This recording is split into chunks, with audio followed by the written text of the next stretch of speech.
Lamentation chapitre 3, et le titre du message, je l'ai nommé « Jeunes chrétiens ». Et en fait, je vais beaucoup parler de la jeunesse dans ce message. Donc vous pouvez lire dans Lamentation chapitre 3, verset 27. Lamentation chapitre 3, verset 27, la Bible dit « Il est bon à l'homme de porter le joug en sa jeunesse ». Il est bon à l'homme de porter le joug en sa jeunesse. Et je vais y revenir, mais aujourd'hui, je veux vraiment prêcher sur cette notion de la jeunesse. Et donc, c'est un message d'encouragement, un message d'édification pour les jeunes, et aussi de réprobation de ce qui est mal, parce qu'il y a beaucoup de choses qui sont malsaines, qui sont enseignées par le monde, et qui pervertit les jeunes. Et donc, ce message s'adresse directement aux jeunes hommes, aux jeunes femmes, que vous ayez en dessous de 18 ans, plus de 18 ans, et même une dimension plus large, ça s'applique aux jeunes adultes. Et si on veut aller encore plus large, ça s'applique à tout le monde parce qu'il y a des concepts bibliques qui sont pour tous les âges. On verra plusieurs points, bien sûr, qui s'adressent à toute personne qui est présente ici, donc qui sont applicables à tous dans notre vie chrétienne. Donc on va voir plusieurs points, et on a lu dans Lamentation chapitre 3, verset 27, il est dit « Il est bon à l'homme de porter le joug en sa jeunesse ». Et le premier point que je veux faire, c'est cette notion de porter le joug en sa jeunesse. Porter le joug en sa jeunesse. Et je ne vais pas développer en profondeur toutes ces notions de joug, parce que ça pourrait faire un message complet juste sur cette notion. Mais on va voir quelques notions à propos de ça.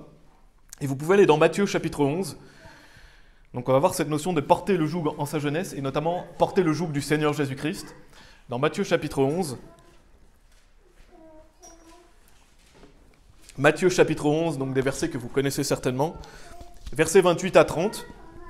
La Bible dit « Venez à moi, vous tous qui peinez et êtes lourdement chargés, et je vous donnerai du repos. » Et que dit Jésus? Il dit « Prenez mon joug sur vous et apprenez de moi, car je suis docile et humble de cœur, et vous trouverez repos à vos âmes, car mon joug est facile et ma charge est légère. » Donc en fait, le Seigneur Jésus nous dit de prendre son joug sur nous. Et qu'est-ce que c'est qu'un joug? Je ne sais pas si vous savez ce que c'est qu'un joug, mais c'est une pièce de bois qui sert à atteler par exemple une paire d'animaux de trait. Donc c'était une pièce de bois qui par exemple pouvait atteler 2 bœufs, 2 chevaux ensemble. Donc c'est quelque chose qui relie des animaux, c'est quelque chose qui les unit, c'est quelque chose qui les attelle. Par exemple pour faire des travaux agricoles à l'époque, ils attelaient des bœufs pour labourer les champs, mais ça peut être avec des chevaux de trait. Donc c'est quelque chose qui attache, qui relie, c'est ça un joug. Donc quand Jésus nous dit de prendre son joug sur nous, en fait il nous dit de s'atteler à lui, il nous dit de marcher avec lui. Donc en fait Jésus-Christ nous commande de marcher à ses côtés. Il veut qu'on prenne son joug sur nous. Et il dit « Car mon joug est facile et ma charge est légère ». Donc le joug du Seigneur Jésus est facile, sa charge est légère. Amen. C'est-à-dire que quand on prend le joug du Seigneur Jésus, c'est quelque chose de facile pour nous. Quand on prend sa charge, elle est légère. Et si vous ne portez pas ce joug de Jésus, qu'est-ce que vous allez porter? On va lire dans Lamentation chapitre 1. Lamentation chapitre 1, je vais simplement lire ce verset qui nous dit au verset 14 « Le joug de mes transgressions est lié par sa main, elles sont entrelacées et montent jusqu'à mon cou. Il a fait diminuer ma force, le Seigneur m'a livré en leurs mains, de ceux desquels je ne pourrais me relever. » Donc on voit le joug de mes transgressions. Donc si vous ne portez pas le joug du Seigneur Jésus, vous allez porter le joug de vos péchés. Donc il y a cette notion de joug des transgressions.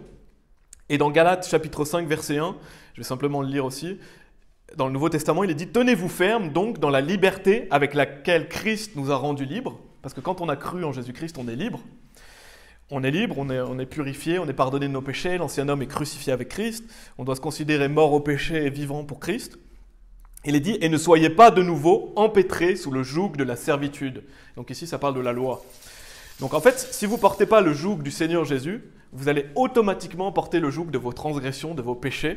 Et donc vous êtes un serviteur du péché. Il n'y a pas de neutralité dans la vie chrétienne. Et on voit dans Jean chapitre 8, verset 34 que Jésus nous dit « Jésus leur répondit, en vérité, je vous dis, que quiconque commet le péché est le serviteur du péché. » Donc si vous commettez des péchés, vous êtes au service du péché. Donc si vous êtes un jeune, écoutez-moi, c'est pas cool de pécher. C'est pas cool de vivre dans la fornication, c'est pas cool de boire, c'est pas cool de fumer, c'est pas cool de désobéir à vos parents. Parce que si vous faites ça, vous vous mettez sous le joug de vos transgressions. Et le péché va détruire votre vie. Si vous vivez dans le péché, vous allez détruire votre vie. Et donc le péché est quelque chose de malfaisant. Le péché n'est pas quelque chose de cool. Ce n'est pas quelque chose de bon. Ce n'est pas quelque chose de sain. Donc on veut, et si vous êtes un jeune, et même ça a une dimension plus large, chacun d'entre nous, on doit porter le joug du Seigneur Jésus. Et particulièrement, dans ce message, je parle de la jeunesse. Et bien sûr, on doit le porter toute notre vie. Donc Jésus nous a rendus libres, et cette liberté, on doit l'utiliser pour servir Dieu.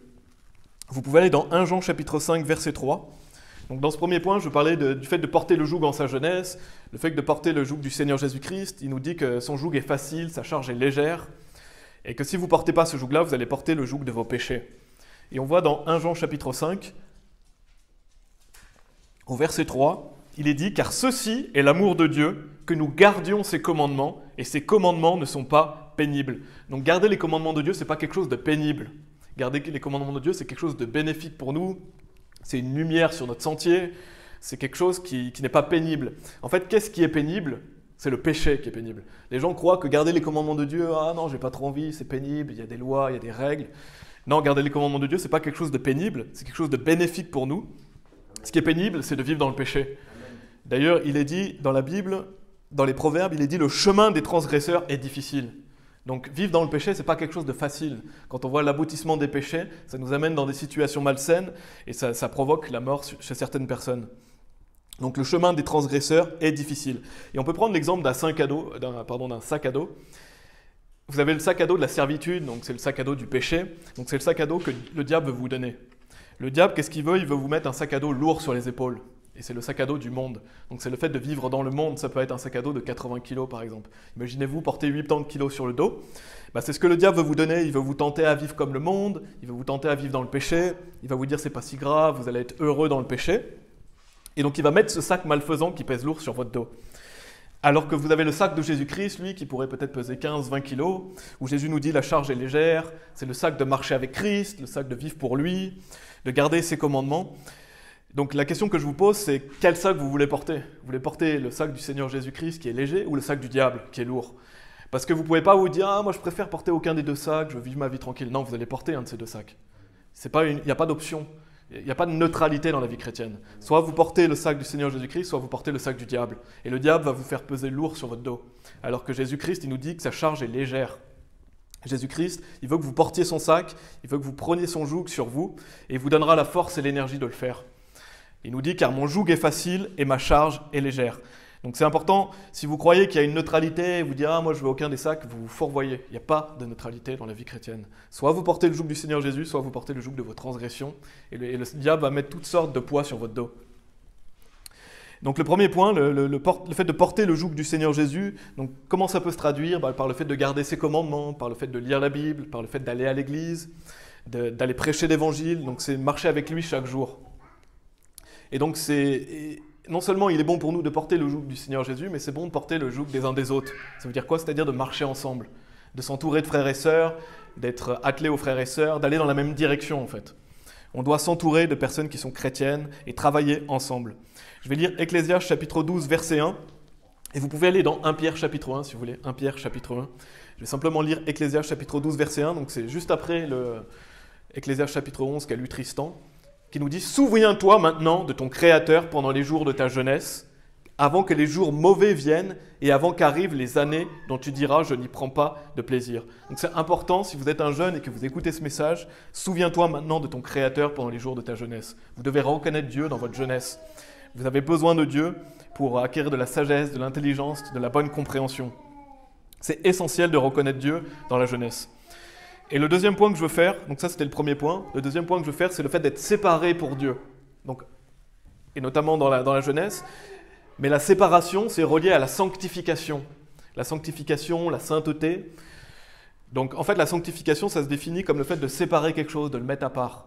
Quand on dit qu'on veut vivre sainement, ça veut dire qu'on veut se mettre à part pour Dieu. On veut se sanctifier, on veut vivre différemment du monde.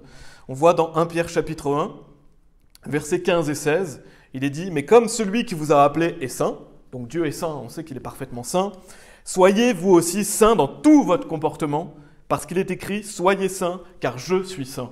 Donc qu'est-ce que Dieu attend des jeunes ? Il attend des jeunes qui vivent dans la sanctification, qui se mettent à part, qui ne vivent pas pour le monde. Donc ça veut dire qu'on doit être saint en matière de conversation, donc les choses qui sortent de notre bouche, quand on parle aux gens. On doit être saint en matière de la manière dont on vit aussi, les autres voient notre vie, les choses qu'on fait, les choses que l'on regarde, les choses qu'on écoute, les choses dont on se vêtit. Donc on doit être différent des gens du monde, on doit se mettre à part, on doit se sanctifier. Donc la séparation, la sainteté, c'est quelque chose qui est agréable à Dieu et qui est bénéfique pour nous.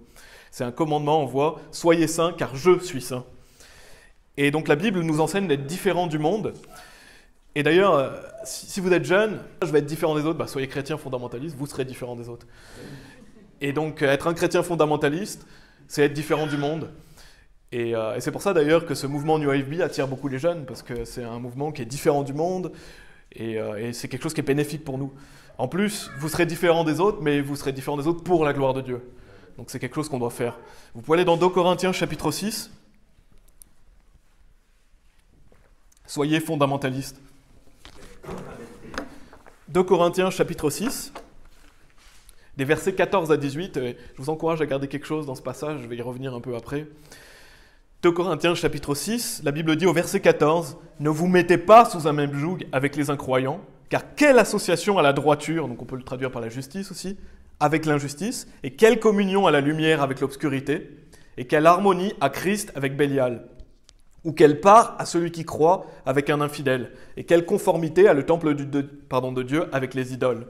Car vous êtes le temple du Dieu vivant, comme Dieu a dit, je demeurerai en eux et marcherai parmi eux, et je serai leur Dieu et ils seront mon peuple. C'est pourquoi sortez du milieu d'eux et soyez séparés, dit le Seigneur, et ne touchez à aucune chose impure, et je vous recevrai. Et vous serez un père, et vous serez mes fils et filles, dit le Seigneur Tout-Puissant. Donc on voit dans ce passage quelle association à la droiture avec l'injustice. C'est vrai, la justice et l'injustice n'ont pas d'association ensemble. Il est dit quelle communion à la lumière avec l'obscurité, quelle harmonie à Christ avec Bélial, donc Bélial c'est le diable, ou quelle part à celui qui croit avec un infidèle, donc avec un incroyant. Et notez ce qu'il est dit au tout début du verset 14, il est dit « Ne vous mettez pas sous un même joug avec les incroyants ». Donc on retrouve cette notion de joug. Donc comme je vous ai dit, le fait, nous on veut être sous le joug du Seigneur Jésus-Christ. Mais qu'est-ce que nous enseigne la Bible? Qu'on ne doit pas être attelé aux incroyants. Et donc, pourquoi? Parce qu'on ne va pas dans la même direction. Quelqu'un qui est sauvé, il va dans une direction, quelqu'un qui n'est pas sauvé, il va dans l'autre. Et on voit dans Éphésiens chapitre 2, verset 2, je vais simplement le lire, la Bible dit « Dans lesquels autrefois, donc avant qu'on soit sauvé, vous avez marché selon le cours de ce monde, selon le prince du pouvoir de l'air », donc ça parle du diable, l'esprit qui maintenant agit dans les enfants de la désobéissance. Et les enfants de la désobéissance sont les personnes non sauvées. Avant d'être sauvé, on est un enfant de la désobéissance. Une fois qu'on est sauvé, alors on a l'Esprit Saint, on a obéi à l'Évangile, on est sauvé. Donc notez ce qu'il est dit. Il est dit que les gens qui ne sont pas sauvés, ils marchent selon le cours de ce monde. Ça veut dire qu'ils vont dans une certaine direction. Quelqu'un qui n'est pas sauvé, il va dans une direction. Il va dans quelle direction? Il va dans la direction du diable. Il suit le monde, il fait la même chose que les autres. Et donc il va dans la direction que le diable enseigne aux autres en fait. Il va suivre le monde, il va se conformer à ce que disent les autres, donc ils vont dans une direction. Et nous, quand on croit en Jésus-Christ, on doit aller dans une autre direction. On doit suivre Jésus-Christ, on doit suivre la Bible. Donc si vous vous attelez à un incroyant, si vous mettez sous le même joug avec les incroyants, vous allez dans une direction opposée. Maintenant, imaginez, vous attelez un cheval dans une direction et un cheval dans une autre. Qu'est-ce que ça va faire? Ce n'est pas bénéfique pour vous. Donc si vous vous mettez sous le même joug qu'un incroyant, vous allez dans des directions opposées. Et donc même la personne aura tendance même à vous amener sur le mauvais chemin. Donc c'est la Bible qui nous dit « Sortez du milieu d'eux et soyez séparés, dit le Seigneur ». Donc on doit sortir du milieu d'eux, on doit être séparés, on doit vivre pour Christ. Donc c'est ça la sanctification. Nous, on ne va pas dans la même direction et on ne veut pas aller dans la même direction que les gens qui suivent le diable. On voit aussi dans 2 Corinthiens chapitre 4, juste un petit peu avant, si vous êtes dans 2 Corinthiens chapitre 6. 2 Corinthiens chapitre 4, verset 4. Il est dit « En lesquels le Dieu de ce monde », donc en parlant du diable, le diable est le Dieu de ce monde, « a aveuglé les intelligences de ceux qui ne croient pas, de peur que la lumière du glorieux évangile de Christ, qui est l'image de Dieu, ne brille jusqu'à eux. » Donc on voit que le diable aveugle les personnes non sauvées. Il aveugle les intelligences de ceux qui ne croient pas, parce qu'il ne veut pas que les gens soient sauvés. Donc le diable va formater les gens, et va essayer de les amener sur un mauvais chemin. Et donc on voit que les personnes qui sont non sauvées sont aveuglées. En fait, elles ne voient pas, elles sont comme aveugles. Donc elles sont malheureusement sur un chemin vers l'enfer. Et donc nous qui sommes sauvés, on a été éclairés, nos yeux sont ouverts, on voit les choses clairement, donc on ne doit pas se mettre sous le même joug d'une personne qui est aveuglée. Parce que si vous vous mettez sous le joug d'un incroyant, vous mettez en joug avec quelqu'un qui ne sait même pas où il va en fait, qui est aveugle. Parce qu'il n'est pas sauvé. C'est pour ça qu'on ne doit pas se mettre sous un même joug avec les incroyants. Et bien sûr, nous, une fois qu'on est sauvés, même si vous vous mettez sous un joug avec les incroyants, vous allez aller au paradis, vous n'allez pas en enfer. Eux vont en enfer, nous on ne peut pas aller en enfer, on est sauvés. On a la vie éternelle. Mais si vous vivez comme les incroyants, vous allez dans la même direction qu'eux, et donc vous allez vers la mort. Vous allez vers la mort physique, vous allez vers une vie misérable, une vie de péché. Vous irez toujours au paradis, mais vous allez vers une vie misérable. Et donc ne vous mettez pas sous le même joug que quelqu'un qui est aveugle. Mettez-vous sous le joug du Seigneur Jésus-Christ, qui lui éclaire, qui lui nous donne la lumière, et marchez dans la vérité. Et c'est ce qu'on doit vouloir en tant que chrétien. Donc ce passage de 2 Corinthiens chapitre 6, qu'on avait lu des versets 14 à 18, je sais que ça parle aussi du mariage. Et ça, c'est quelque chose d'important.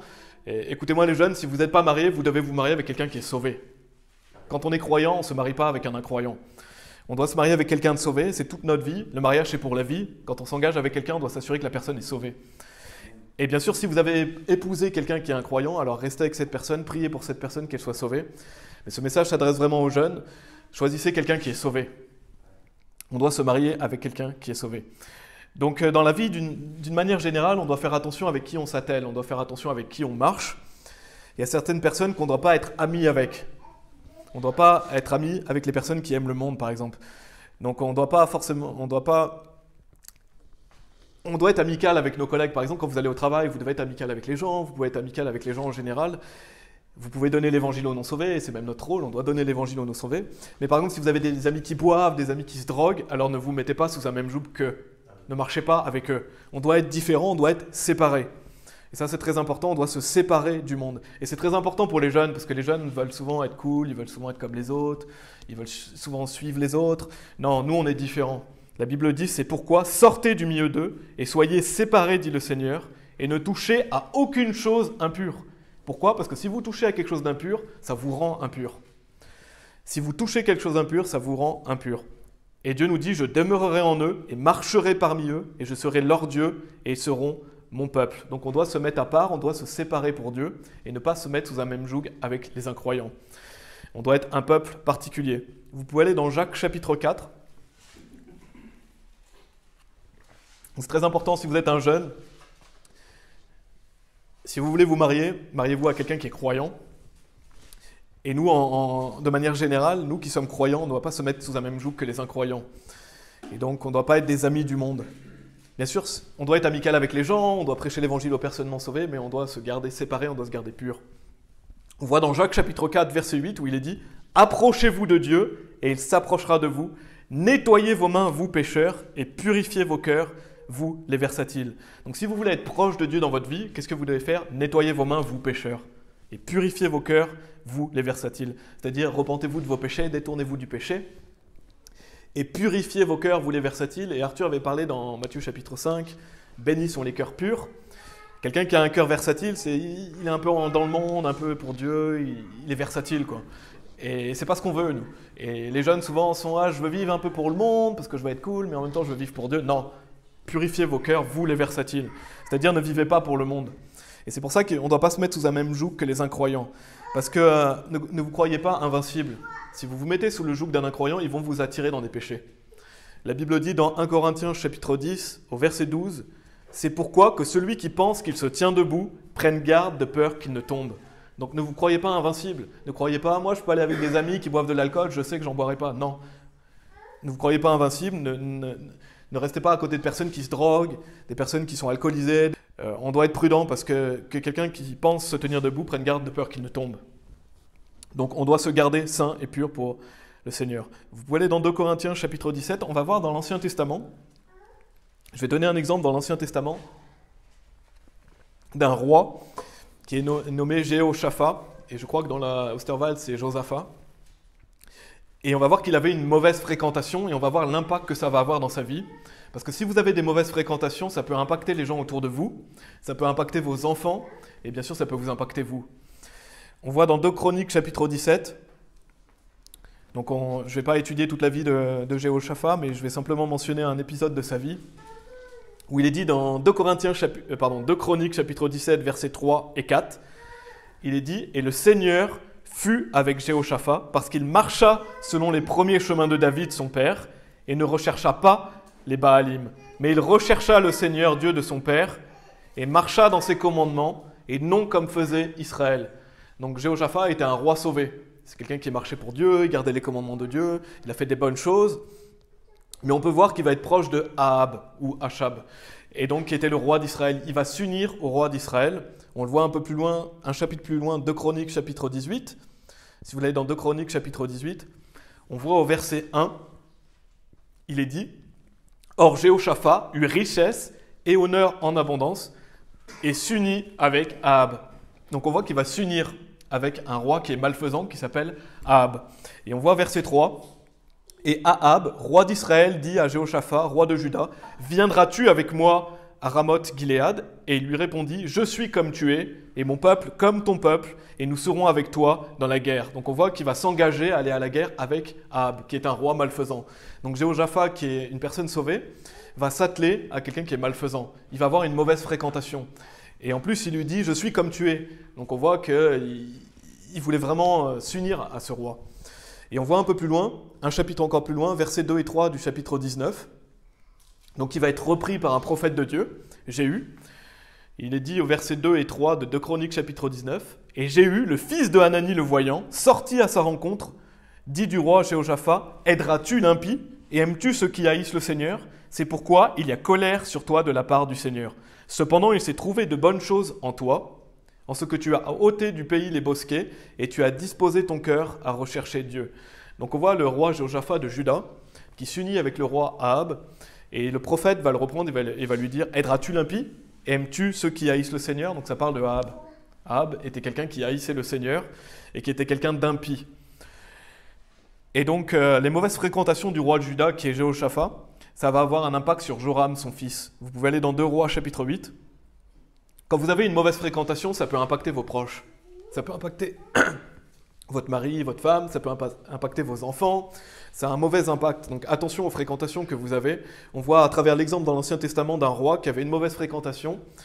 Et on va voir comment son fils Joram va finir. On voit dans 2 Rois chapitre 8, des versets 16 à 19. L'Ancien Testament est vraiment extraordinaire dans le sens où on a beaucoup d'exemples des erreurs des personnes. On a beaucoup d'exemples que Dieu nous donne pour éviter de faire les mêmes erreurs. C'est très important de prendre leçon et de ne pas faire les mêmes erreurs. Dans 2 Rois chapitre 8, versets 16 à 19, Dieu a été bon de nous donner des exemples de personnes qui ont failli, pour pas qu'on fasse les mêmes erreurs. 2 Rois chapitre 8, versets 16 à 19, il est dit « Et en la 5e année de Joram, le fils d'Ahab, roi d'Israël, Jéhoshaphat étant alors roi de Juda, Joram, le fils de Jéhoshaphat, donc on voit Joram qui est le fils du roi de Juda, commença à régner. Il était âgé de 32 ans quand il commença à régner, et il régna 8 ans à Jérusalem. Et il marcha dans les chemins des rois d'Israël. Regardez dans quel chemin marche Ahab, comme avait fait la maison d'Ahab, car la fille d'Ahab était sa femme. Et il fit ce qui est mal à la vue du Seigneur. Toutefois, le Seigneur ne voulut pas détruire Juda à cause de David son serviteur, comme il lui avait promis de toujours lui donner une lampe, ainsi qu'à ses enfants. Donc on voit Joab, qu'est-ce qu'il va faire? Il va marcher dans le chemin des rois d'Israël. Donc c'est-à-dire qu'il va faire le mal à la vue du Seigneur. Et notez ce qui est dit, il est dit car la fille d'Ahab était sa femme. Est-ce que c'est une coïncidence que Joram va épouser la fille d'Ahab? Non, ce n'est pas une coïncidence. Pourquoi? Parce que le roi Jéhoshaphat et le roi Ahab étaient proches. Donc on voit que le fils de Jéhoshaphat va épouser une fille malfaisante qui est la fille de son ami Ahab. Donc qu'est-ce que ça peut faire? Si vous avez des mauvaises fréquentations, ça peut impacter vos enfants. Donc vos enfants peuvent suivre le chemin pernicieux des personnes avec qui vous êtes proches. On voit l'exemple ici, un exemple tragique où Jéhoshaphat, au lieu d'aimer son fils et de le protéger des mauvaises fréquentations, va être ami avec Ahab. Son fils va épouser la fille d'Ahab et il va faire ce qui est mal à la vue du Seigneur. Donc ça a un impact direct, vos fréquentations ont un impact direct. Et donc si vous aimez vos enfants, si vous êtes des parents, attention à qui vous fréquentez. Et protégez vos enfants et ne les laissez pas suivre la voie des personnes pernicieuses. Donc c'est notre rôle en tant que parents. Donc ça, je voulais faire un point pour bien illustrer ça. Maintenant, le dernier point que je veux faire sur le sujet de la séparation, c'est un peu parler de la télévision. Parce que les jeunes regardent de nos jours malheureusement beaucoup la télévision. Ils regardent les séries, ils regardent les films, même les dessins animés sont pervertis. Et la télévision est quelque chose qui est regardé beaucoup par les jeunes. Et non seulement la télévision, mais ça peut être par Internet aussi. Internet, de nos jours, les gens peuvent regarder des séries, peuvent regarder toutes sortes de perversions, de mauvaises choses. Et la télé, c'est vraiment un outil du diable. Le diable utilise la télé pour rentrer dans les foyers. Le diable utilise la télé pour balancer toutes sortes de perversions, d'abominations, promeut la fornication, l'amour de l'argent, l'adultère, toutes choses, plein de choses mauvaises qui pervertissent les jeunes. Donc si vous avez une télé, débarrassez-vous de votre télé. Si vous êtes un jeune, ne regardez pas la télé. Et c'est votre responsabilité en tant que parent de veiller à ça. Je vais en parler un petit peu plus loin, mais vous êtes responsable de votre foyer. Et je parle du fait de regarder la télé, parce que ça promet toutes sortes d'horreurs, d'abominations, et justement, nous, on doit être différents des gens du monde. Et si vous regardez la télé, vous allez vous laisser influencer. Le diable a accès à vos pensées, il a accès à ce que vous allez regarder, il va vous influencer dans certaines directions. Et donc le diable a directement accès à votre foyer si vous regardez la télé. Amen. Et c'est pas ce qu'on veut. On ne veut pas justement être des gens du monde, on ne veut pas se laisser pervertir par le diable. Et on voit qu'à l'époque de Noé et de Lot, on vit à l'époque de Noé et de Lot. On le voit dans Luc chapitre 17, je ne vais pas les lire, mais on voit des versets 26 à 29, que Jésus il nous parle qu'avant ce retour, on sera comme au jour de Noé, comme au jour de Lot. Et la télévision, ça promet toutes ces perversions qu'il y avait au jour de Noé et au jour de Lot. Donc la télévision contribue grandement à pervertir rapidement la société dans laquelle on vit. Et donc avoir une télé, regarder la télé, laisser vos enfants regarder la télé, regarder les films d'Hollywood ou écouter de la musique du monde, d'ailleurs Tristan va nous parler de la musique du monde, c'est une porte ouverte pour le diable dans votre vie. Donc on veut quoi? On veut se débarrasser de nos télés. Et en tant que jeune, vous devez dire non et arrêter de regarder la télévision. Parce que ça promet toutes sortes de mauvaises choses. Vous pouvez aller dans 2 Pierre chapitre 2 si vous voulez. La Bible dit d'ailleurs, je ne mettrai aucune chose mauvaise devant mes yeux. Je paraphrase le verset, mais on doit mettre aucune chose mauvaise devant nos yeux. Et la télé, vous ne pouvez pas la regarder 5 minutes sans voir une mauvaise chose. Il y a tout le temps quelque chose de mauvais. Que ce soit de l'alcool, que ce soit de la drogue, que ce soit de la fornication, que ce soit des discussions perverses, il y a tout le temps des mauvaises choses. Même dans les publicités. On peut aller dans 2 Pierre chapitre 2. On va lire des versets 4 à 7.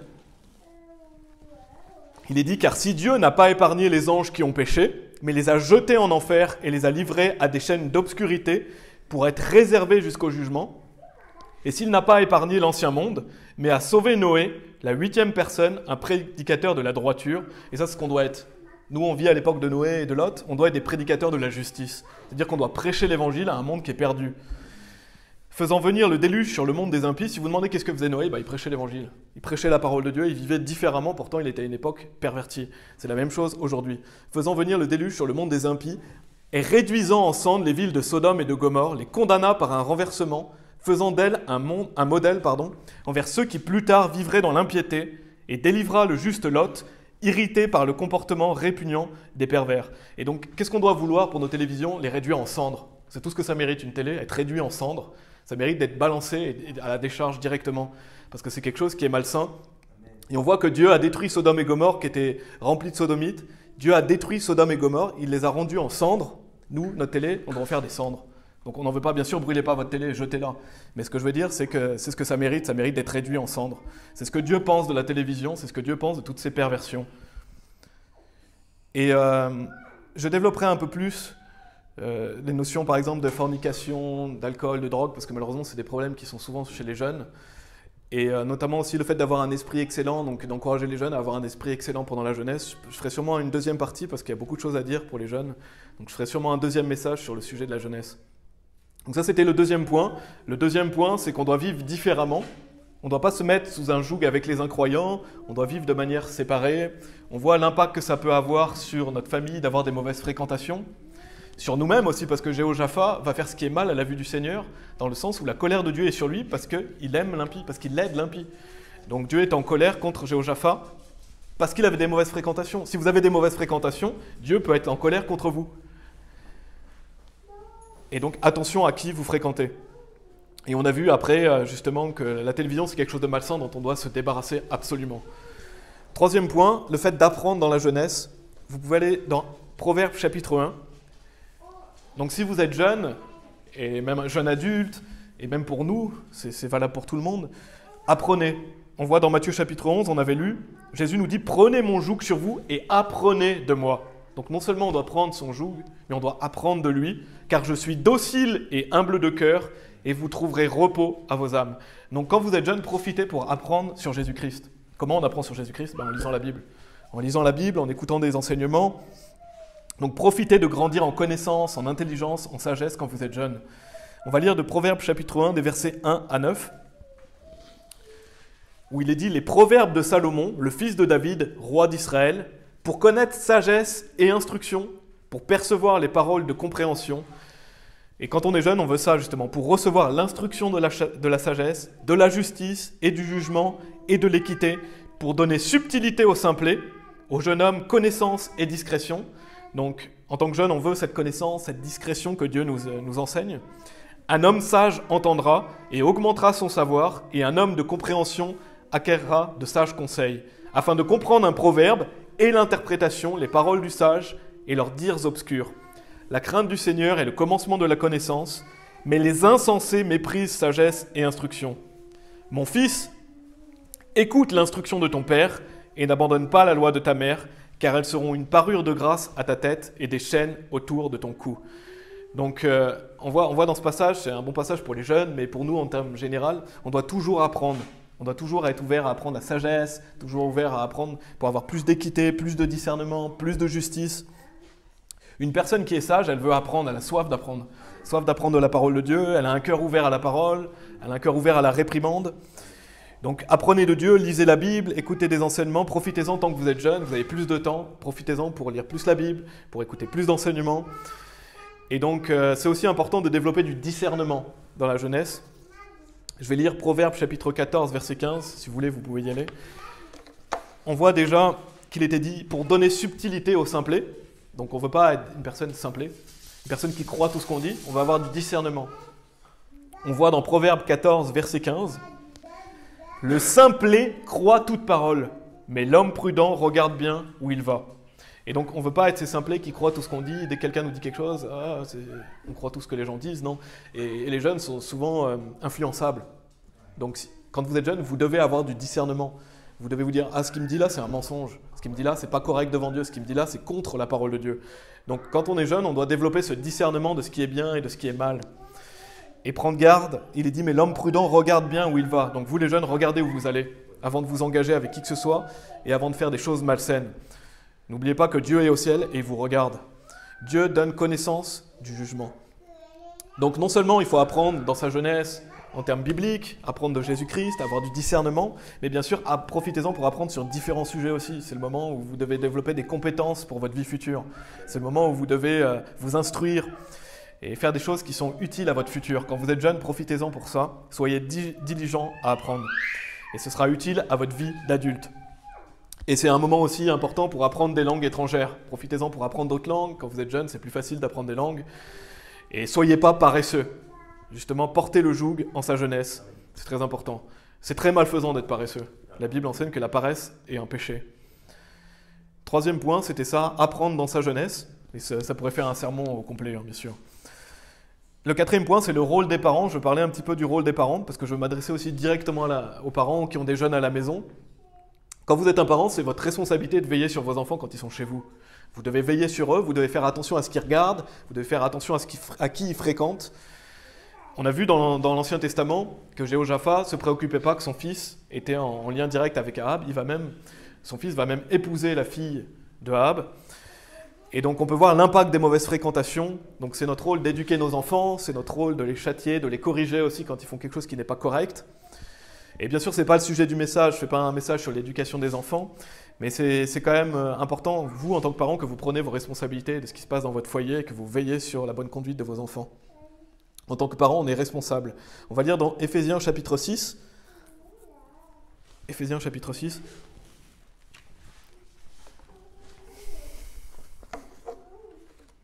On vit dans une époque où il y a beaucoup de parents qui laissent faire leurs enfants n'importe quoi. Ils leur laissent accès à l'ordinateur, à la télévision, au téléphone. Ils ne se rendent même pas compte de ce qu'ils font parce que les enfants peuvent avoir accès à toutes sortes de perversions et on ne doit pas accepter ça. Nos enfants ne doivent pas avoir accès aux choses sans notre accord. On doit veiller sur cela et c'est notre responsabilité. Si votre enfant regarde des mauvaises choses à la télévision et que vous êtes au courant de ça, vous êtes responsable de ça. Bien sûr, l'enfant fait ce qui est mal aussi, mais on doit faire attention à ce que regardent nos enfants. C'est notre rôle. Dieu nous a donné des enfants, on doit veiller sur eux. Le père est le berger de la famille, et quand le père n'est pas là, la mère doit veiller aussi à la bonne conduite de la famille. Et bien sûr, elle doit veiller à la bonne conduite de la famille, même si le père est là aussi. Donc, dans Éphésiens chapitre 6, on voit des versets 1 à 4. « Enfants, obéissez à vos parents dans le Seigneur, car cela est bien. » Donc c'est bien d'obéir à vos parents. Si vous êtes un enfant, si vous êtes un jeune, obéissez à vos parents. C'est agréable à Dieu. « Honore ton père et ta mère, lequel est le premier commandement avec promesse. » afin que tout puisse bien aller avec toi et que tu puisses vivre longtemps sur la terre. Donc quand on honore son père et sa mère, on a cette notion du fait qu'on va vivre longtemps sur la terre. Donc c'est quelque chose que Dieu nous bénit si on honore nos parents. Et donc, en tant qu'enfant, vous devez obéir à vos parents. afin que tout puisse bien aller avec toi et que tu puisses vivre longtemps sur la terre. Et vous, pères, ne provoquez pas vos enfants au courroux, mais élevez-les dans l'instruction et l'admonition du Seigneur. Donc, enfants, jeunes qui écoutez, obéissez à vos parents. Vos parents sont l'autorité. Donc, honorez votre père et votre mère. Et nous, en tant qu'adultes, maintenant, on n'est plus des enfants, on doit être reconnaissants de ce qu'ont fait nos parents pour nous. Peut-être qu'ils n'ont pas tout fait parfaitement, mais si vous êtes sauvés aujourd'hui, soyez reconnaissants de vos parents. Parce que vos parents ont investi, ils vous ont aussi appris des bonnes choses, ils vous ont enseigné des choses, et même les gens en règle générale. L'humilité aussi, c'est de reconnaître tout ce que les gens ont investi dans votre vie, tout ce que les gens ont fait pour vous. Et en tant qu'enfant, on doit avoir de la reconnaissance pour nos parents et ce qu'ils ont fait dans notre vie. Et en conclusion, vous pouvez aller dans Ecclésiaste chapitre 11. Donc qu'est-ce qu'on a vu? On a vu, et comme j'ai dit, je ferai sûrement une deuxième partie sur cette notion de jeunesse, on a vu le fait de porter le joug en sa jeunesse, porter le joug du Seigneur Jésus-Christ, qu'il n'y a pas de neutralité. Si vous ne portez pas le joug du Seigneur Jésus, si vous dites « moi, je ne porte pas le joug du Seigneur Jésus », vous portez le joug de vos transgressions. Donc mettez-vous sous le joug du Seigneur Jésus, car son joug est facile et sa charge est légère. Et Jésus nous dit que celui qui l'aime, il garde ses commandements. On a vu aussi le fait d'être séparé pour Dieu, qu'on ne doit pas se mettre sous un même joug avec les incroyants, qu'on doit être séparé, on doit vivre dans la sanctification. Et si vous êtes jeune, gardez-vous pur. Si vous êtes jeune, mariez-vous à quelqu'un qui est sauvé, si vous voulez vous marier. Faites gaffe à votre voix, faites gaffe à vos fréquentations qui peuvent avoir un impact sur les autres. On a vu dans le troisième point le fait d'apprendre dans la jeunesse. C'est important de porter son joug dans la jeunesse, de travailler dur quand on est jeune, d'acquérir des compétences et de grandir en sagesse et en intelligence. On a vu le rôle des parents aussi. Et en conclusion, on va lire Ecclésiaste chapitre 11, versets 9 et 10. Il est dit « Réjouis-toi, ô jeune homme, dans ton jeune âge, et que ton cœur te rende gai au jour de ta jeunesse. Et marche selon les chemins de ton cœur et selon les regards de tes yeux. » Donc là, on se dit « Ah, cool, je peux faire ce que je veux. Marche selon le chemin de ton cœur, mon cœur me dit de faire ça, je vais faire ça. Selon le regard de mes yeux, je peux faire tout ce que je veux. » Mais lisez la suite. « Mais sache que pour toutes ces choses, Dieu t'amènera en jugement. » Donc Dieu voit tout ce que vous faites quand vous êtes jeune. On ne se moque pas de Dieu. Sache que pour toutes ces choses, Dieu t'amènera en jugement. Comme je l'ai dit, de pécher, ce n'est pas cool. La vie de péché, c'est pas cool. La vie des transgresseurs, c'est une vie difficile. Vous pouvez voir les gens dans la rue qui sont alcooliques, ils n'ont pas une vie facile. Vous pouvez voir les gens drogués qui ont détruit leur vie. C'est pas cool de pécher. Et il est dit après, c'est pourquoi ôte le chagrin de ton cœur et éloigne le mal de ta chair. Vous les jeunes, éloignez le mal de votre chair. Éloignez ce qui est mal. Jésus-Christ, il haïssait l'iniquité et on doit être comme Christ. On doit détester l'iniquité, car l'enfance et l'adolescence sont vanité. Donc n'oubliez pas, quand vous êtes jeune, c'est vanité. L'enfance et l'adolescence, on a l'impression que c'est très long quand on est enfant, mais en fait ça passe vite. Nous qui sommes adultes, on a vu que notre enfance et notre adolescence sont passées rapidement. Donc quand vous êtes dans l'enfance, dans l'adolescence, sachez que c'est qu'une vapeur. Et notre vie est comme une vapeur. Donc préparez-vous à l'âge adulte, parce que tout ce que vous faites dans la jeunesse va déterminer aussi ce que vous allez faire après. Donc c'est le moment justement de travailler dur. Moi j'aurais aimé quand j'étais jeune qu'on m'instruise ces choses-là, et de lire plus la Bible, et de mieux connaître la Bible pour éviter certaines erreurs. Et bien sûr, il ne s'agit pas de s'apitoyer sur son sort, on est ce qu'on est aujourd'hui, Dieu merci, mais ce que je veux dire c'est que si vous êtes jeune, écoutez l'enseignement, écoutez la réprobation, et prenez garde à votre sentier. Je vais lire 2 derniers versets pour conclure aussi. Vous pouvez aller dans Proverbes chapitre 23. Proverbes chapitre 23, je vais lire Psaume 119, verset 9, où il est dit « Par quel moyen un jeune homme épurera-t-il son chemin en y prenant garde selon ta parole ?» Donc si vous êtes un jeune homme, une jeune femme, comment vous pouvez épurer votre chemin? En prenant garde à sa parole, en prenant garde à l'instruction et à la parole de Dieu. Et Proverbe 23, verset 26, nous dit « Mon fils, donc vous les jeunes, donne-moi ton cœur et que tes yeux observent mes agissements. » Et c'est pareil pour nous les adultes. Donnez votre cœur à Dieu et que vos yeux observent ses agissements. Donc, donnez votre vie à Jésus-Christ dans le sens suivez-le. Mettez votre vie à profit pour le Christ. Donc, c'est pas donner sa vie à Jésus comme il y en a qui disent « je donne ma vie à Jésus pour être sauvé et aller au paradis ». C'est pas ça. On ne donne pas sa vie à Jésus pour aller au paradis. On croit en celui qui a donné sa vie pour nous. On croit en Jésus-Christ pour aller au paradis. Mais une fois qu'on est sauvé, on doit donner notre cœur à Dieu. C'est-à-dire qu'on doit laisser Dieu purifier notre cœur. On doit avoir un cœur pur et on doit observer les agissements de Dieu pour suivre Jésus-Christ. Donc si vous êtes jeune, c'est le moment justement de décider pour votre vie, et c'est chaque jour de notre vie qu'on doit décider ça, de marcher avec Christ, de garder ses commandements. On va prier. Merci Seigneur, parce que par ta parole, Tu nous éclaires, on serait aveugle. En fait, toute personne qui n'est pas sauvée est aveugle. Les personnes sauvées, non sauvées, croient souvent qu'elles sont libres, qu'elles font ce qu'elles veulent, mais en fait non, elles sont sous l'influence du monde, elles font ce que les autres font, elles sont sous l'influence du diable, du péché, elles sont sous le joug des transgressions. Et nous, en tant que chrétiens, on doit décider d'être sous le joug du Seigneur Jésus-Christ. Et on ne doit pas être sous le joug de nos transgressions, parce que notre homme charnel a été crucifié avec Christ. Donc on doit se considérer mort au péché, vivre pour Christ. Bien sûr, on n'est pas sans péché, mais on doit désirer se perfectionner et être agréable à ta vue et être comme ton Fils Jésus-Christ. Merci Père, parce que tu nous donnes un but dans la vie et on veut être un peuple saint qui se sépare. On veut prendre instruction de ta parole, se séparer peut-être des mauvaises personnes avec qui on a l'habitude d'aller.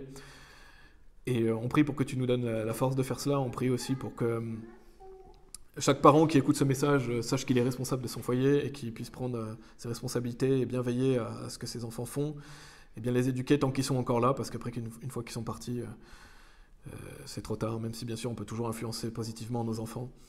Et on prie Père pour te remercier aussi de nous avoir donné tous ces exemples dans l'Ancien Testament de personnes qui ont fait des erreurs afin d'éviter de faire les mêmes erreurs et que nous puissions prendre instruction et correction. Au nom de Jésus-Christ, Amen.